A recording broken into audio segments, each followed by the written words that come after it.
Sit down. They jump for me.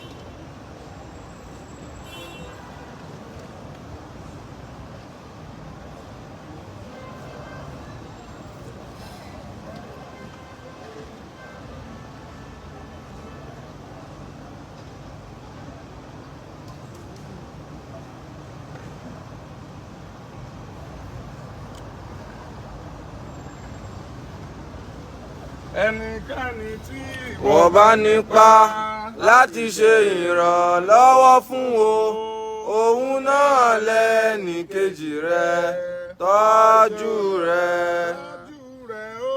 Ẹnikẹ́ni tí wọ́n bá nípa láti ṣe ìrànlọ́wọ́ fún o, òun náà lẹ́nì kejì rẹ̀ tọ́jú rẹ̀. Ẹ̀yin wa tẹ́ ń wò wá níbikíbi tẹ́ bá ti ń gbọ́ wa, mo tún ti dé o. Mo dé awárawọ́ ẹ̀bẹ̀ sọ́lọ́run látara yín. A fẹ́ kẹ́ ẹ tún ràn wá lọ́wọ́ lára ń tọ́lọ́run fún yín tẹ́ fi máa ń ran àwọn ènìyàn lọ́wọ́. A fẹ́ kẹ́yìn náà wà nínú ẹni tí ó gba ọmọdékùnrin yìí, Emmanuel Moses tí ó gbà á sílẹ̀ lọ́wọ́ ikú òjijì. Ọkùnrin ní kìí ṣobìnrin o. Tẹ́ ẹ bá wo ibí yìí, ẹ rí wípé ó rí bákan, ó dẹ̀ ń sáré torí pé ẹ fọwọ́ kan bẹ̀ ni. Ibẹ̀ ń sáré, ẹ̀rù sì ń bà àwọn òbí rẹ̀. Ọmọbìnrin tẹ́ ń wò yìí, ẹ̀gbọ́n rẹ̀ ni. Ọmọ yìí, ọmọ òrukàn ni. Ẹ̀gbọ́n rẹ̀ yìí, ọmọ òrukàn ni. Báwo ni màmá ti jẹ́ mà? Ẹ̀yin ni màmá tó bí màmá rẹ̀. Màmá rẹ̀ ńkọ́? Màmá rẹ̀ ti kú. Ẹ pẹ̀lẹ́ màmá. Ẹ pẹ̀lẹ́ màmá. Ọ̀rọ̀ yẹn ò ní já sẹ́kún lágbára Ọlọ́run. Ọ̀rọ̀ yẹn máa já sẹ́rìn lágbára Ọlọ́run. Báwo ni màmá ti jẹ́? Ẹ̀yin náà bí lé mọ́mì rẹ̀. Ṣé o lè ṣàlàyé fún wa tó ṣe Emmanuel Moses?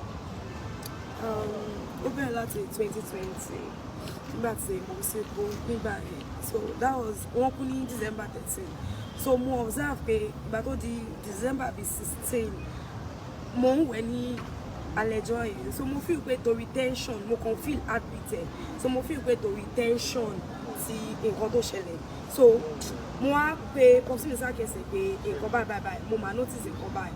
Wọ́n á ní bóyá torí trauma nǹkan tó ṣẹlẹ̀. Then a pe doctor kò wá treat ẹ̀. Ìgbà tó dẹ̀ treat ẹ̀ tán kò sí nǹkan tó ṣe ní last year which was 2021. Ìgbà tó di year yìí something around May mo feel pé ó ń lose weight but àkásí mo tún pé wọ́n pé nǹkan báyìí ó ń ṣe ọmọ yìí o wọ́n ní pé ó dẹ̀ ń jẹun o. Ìgbà tó di May April nìyẹn ṣẹlẹ̀. Ìgbà tó wá di May mo tún observe the same thing. Mo tún fẹ́ wẹ̀ enjoy ó ti ẹyin sọ pé aunty don't touch me ẹ fi mí sílẹ̀. Mo tún feel this abnormal broad chest láyé pé àtẹ̀ ń beat. So mo sọ fún pọ́sí mi pé nǹkan báyìí ó máa ṣẹlẹ̀ wọ́n ní àwọn náà observe ẹ̀ bọ̀ àwọn máa mú lọ. Ìgbà tó máa di following week mo observe pé ìgbà tó máa di following week wọ́n kàn pè mí láàárọ̀ ọjọ́ Monday pé àwọn wà lọ́spítù which was Amúlòkó City. Mo rush lọ síbẹ̀ wọ́n ní wọ́n ti fún àwọn ní injection as in oògùn táwọn máa rà like wọ́n ti kọ àwọn injection táwọn máa rà. So wọ́n dẹ̀ ń wá injection yẹn lèmi di hospital mi ò bá wọn lọ hospital níjọ́ yẹn like kò look okay níjọ́ yẹn ó look reckless níjọ́ yẹn. Ìgbà tó máa di Tuesday èmi kúrò lọ okay popsi mi sọ fún mi pé kí n máa lọlé pé at least kí n lọ clean up and all the rest but like ọkàn mi ò balẹ̀ mo ń rò pé kí ló dé tí doctor yóò review pé ká lọ ṣe like chest x-ray instead of this because mo feel pé nǹkan tó ń ṣe ó wà abnormal mo rántí trauma nǹkan tó ṣẹlẹ̀ ní 2020 and mo dẹ̀ tún rántí pé chest ẹ̀ ó wà abnormal so why can't we just do chest x-ray so ìgbà tó máa di Wednesday tí mo máa padà lọ síbẹ̀ mi kàn dáná lọ fún wọn ni wọ́n sọ pé wọ́n ti discharge àwọn mo á rò pé wọ́n ṣe máa discharge referral letter dá like ṣáà ọmọ ti yá ni wọ́n láàrò tí ìyá wọ́n ní wọ́n kàn ní káwọn máa gbé lọ sí usage mo ní that's not possible ipe and normal me myself mi ò like a private hospital I believe ipe wọn ò kí ń ṣiṣẹ́ wọn bí iṣẹ́ so dàtọ́ wá sọ yẹn fún mi mo ní a gbọ́dọ̀ rí doctor yẹn pé àwọn oògùn tó ń kọ fún yín dà wọ́n ní wò kò gùn mo ní that's not possible I need to question this man because mo feel pé and I can remember is this the same man ní 2020 ni mom sí mi dákẹ́ sí ọwọ́ ẹ̀ so the trauma anytime tí ma ti rí màá yẹn inú mi ò kí ń really dùn ó tún jẹ́ kí n rántí nǹkan tó ṣẹlẹ̀ sẹ́yìn so and ìgbà tó dẹ̀ sọ yẹn fún mi like we just went to the doctor and mo try láti question wọn pé ẹ ṣe máa discharge ọmọ I think even like kó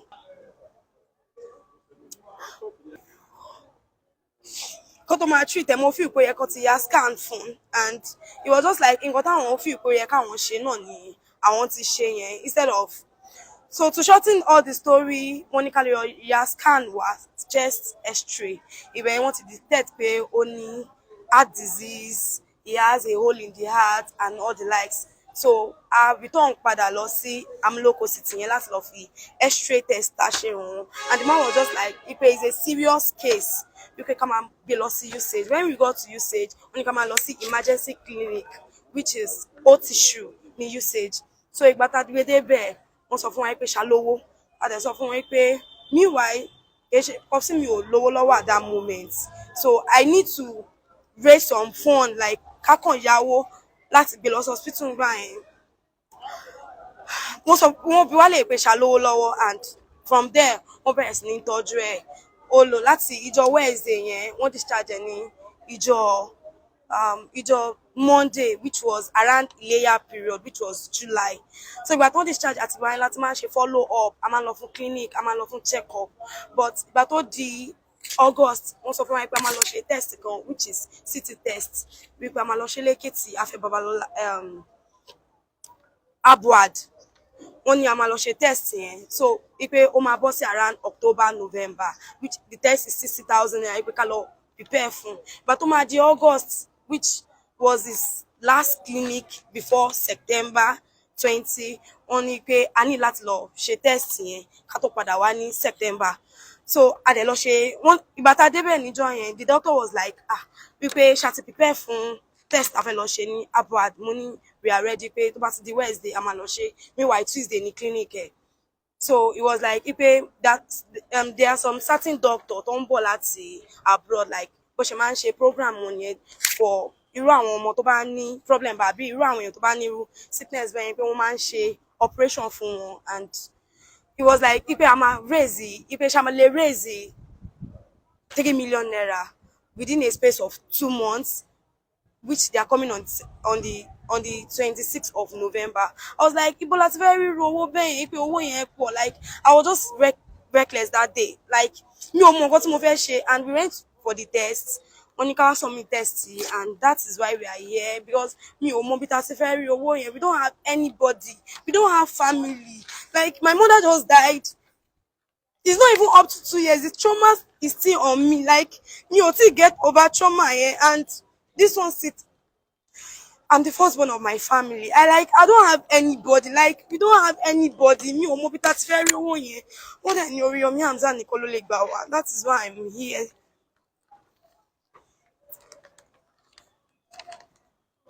Emmanuel Moses olè ń wò yẹn o màmá kí lẹ fẹ́ bá àwọn ọmọ Nàìjíríà sọ.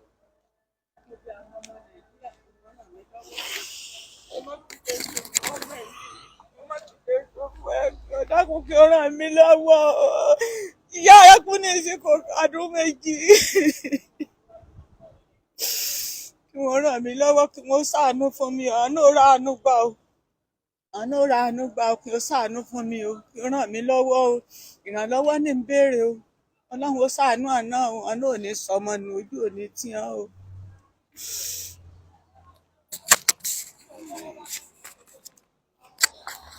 mi ò kí ń rí ẹni tó bá ń sunkún pàápàá jùlọ tọ́rọ̀ bá ti wá kan ọmọ kékeré èmi ò kí ń lè mú mọ́ra Emmanuel Moses is Moses bá ẹ̀yin yẹn wá tẹ̀ ń wò wá jákèjádò àgbáyé ìgbà tí sísá ẹ máa sọ̀rọ̀ lẹ́ẹ̀kan ẹ má sunkún mọ́ lágbára Ọlọ́run yóò dẹ̀rín ẹ má sunkún mọ́ ẹ má sunkún mọ́ ẹ pẹ̀lẹ́ ìgbà tí sísá ẹ máa sọ̀rọ̀ lẹ́ẹ̀kan wọ́n sọ pé ORIYOMI HAMZAT pé yóò gbà wọ́n ó ti dọjọ́ kẹta tẹ́ wà ń bí náà àtijọ́ Monday lẹ ti ń wá bí láìpẹ́ àná ni mo rí yín ORIYOMI HAMZAT ò ní nǹkan kan bọ̀ ó ní platform táwọn èèyàn gidi wà àwọn tí wọ́n lójú àánú àwọn tí wọn ò dájú àwọn tó yẹ pé kò ń ro wọ́n lójú láti ṣàánú ọmọnìkejì wọn mo bẹ̀ yín torí Ọlọ́run ojú òní tì yín ẹ jọ̀ọ́ ẹ má jẹ́ àfojú sunkún ọmọ yìí ọmọ ọdún mélòó ni ọmọ ọdún 8 ni wọ́n ní ihò wà ní hàtẹ̀ òun ló fa wàhálà táwọn ẹbí rẹ̀ fi ń dààmú káàkiri kò tí ì pọ́dún 2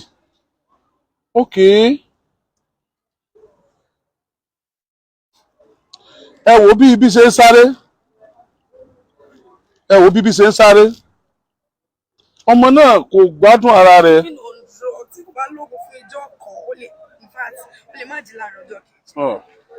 ẹ̀yin èèyàn wa ẹ dákun torí Ọlọ́run 3 million naira náà ní ṣé wá rí 3 million yìí o ibi tí wàhálà wà nìyí o kí àwọn yẹn fi tètè ṣe kán tó lọ ni o tí wọ́n bá fi mix time yẹn àwọn tán náà ń bọ̀ yẹn tán náà fẹ́ sọ operation yẹn bí ìgbà tí wọ́n fẹ́ kàn gba owó tẹ́ẹ̀sì owó kékeré ní 3 million yẹn jẹ́nu owó tí wọ́n fi ṣe o táwọn yẹn tó bá mix date yẹn o ẹ jọ̀ọ́ torí Ọlọ́run kán lè búùkù ẹ̀ kó lè wọlé lóòótọ́ ni 3 million pọ̀ àbí mo gbọ́ tẹ ní 3 million pọ̀ ṣùgbọ́n tí ẹ mọ̀ pé tá a bá ti san 1 million tá a bá fi 1,000 lẹ̀ nínú 3 million owó kékeré ló kù ó ti dín 3 million 2 million plus ló kù yẹn ẹ jọ̀ọ́ torí Ọlọ́run gbogbo ibikíbi tẹ́ ẹ ti ń wò wá gbogbo ibikíbi tẹ́ ẹ ti ń gbọ́ wá tó bá ṣe pé bùkátà 100,000 ni èmi ò ní gulẹ̀ gbé wá mi ní jẹ́kẹ́ rí àwa náà fún yín 100,000 wà lọ́dọ̀ wa ń bì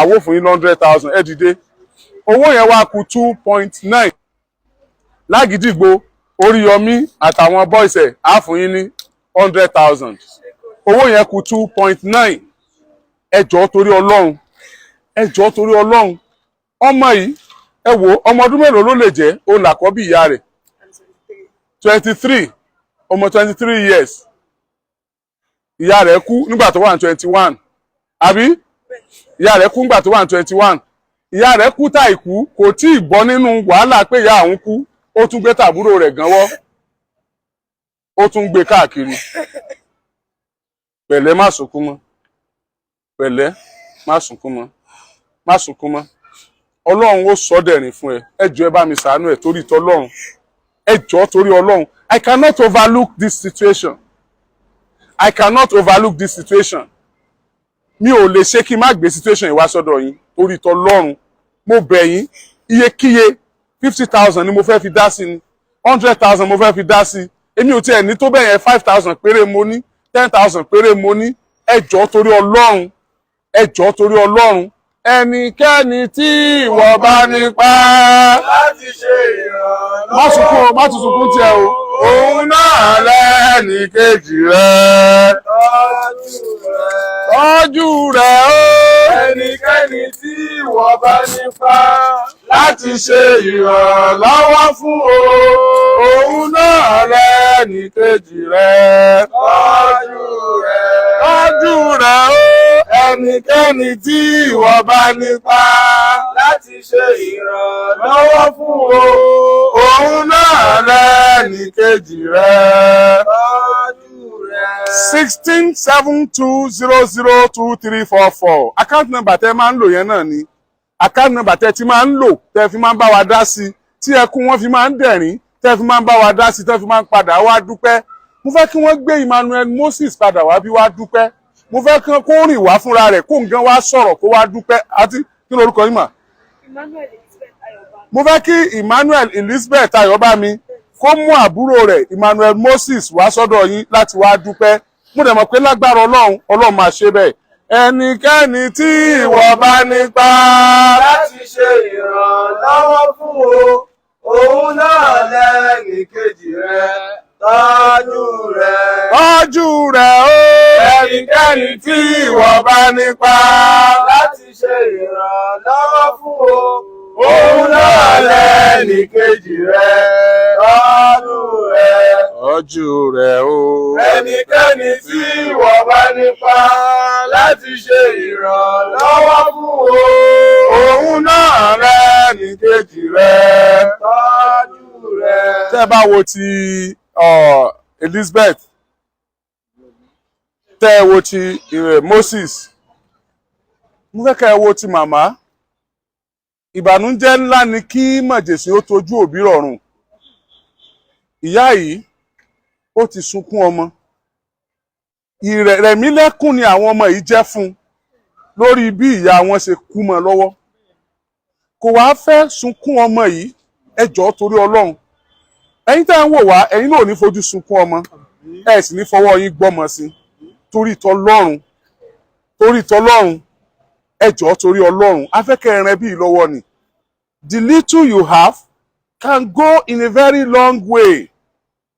The little you are contributing can go in a very long way. Ẹ jọ̀ọ́ torí Ọlọ́run owó tí wọ́n nídìí pọ̀ lóòótọ́ bẹ́ẹ̀ máa wo bó ṣe pọ̀ tó yẹn a sọ pé èèyàn kan ni wọ́n dìdàkudà ní ìmídélé tán gbọ́ pé káwọn lọ mú 3 million wá.